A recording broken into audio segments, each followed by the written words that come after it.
Hello friends, welcome to my channel.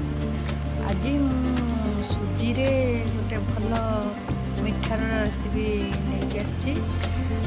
खावा को बहुत पाटिकी भल लगी है। जदि केतबे मिठा खावा के इच्छा है ये रेसिपी निश्चय घर कर खाइबे। प्रथम गोटाए कप सुजी को नहीं अल्प रिफाइन तेल दे 3-4 चामच रिफाइन तेल दे सुजी की भल भाव आम भाजा। सुजी टी बादामी कलर होगले से 2 कप क्षीर देवा। गोटाए कप सुजी 2 कप क्षीर आमर दरकार।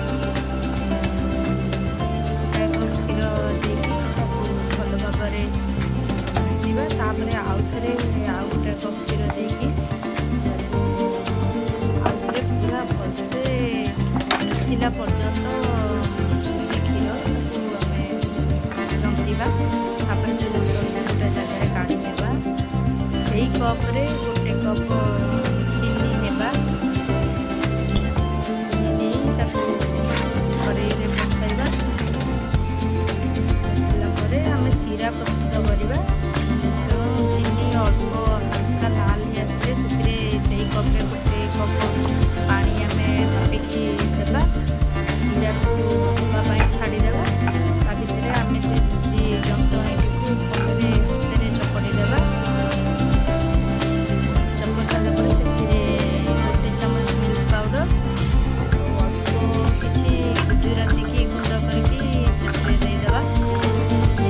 आउटे फुल भाव आम चपड़ देवा। 10 मिनट देकी छाड़ीदेवा। ता भितर आम सीरा अल्प गुजराती पकईकी सीरा को प्रस्तुत करदेवा।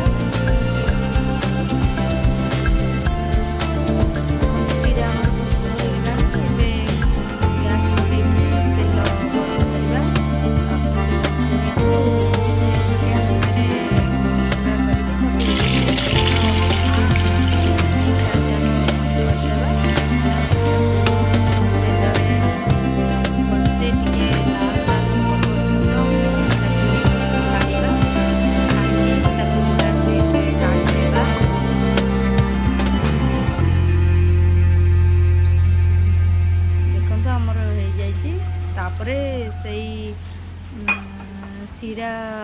सीरा रे आमे से मिठाटी को पकईदेवा। 10 मिनट पर्यंत ताकू सोके जावाई छाड़देवा। माने मिठा सीरा रे सुजीटी पड़ी भेजिला पर्यंत छाड़देवा। तापरे गोटा बाउल आनिकी से मिठा को सर्व करवा।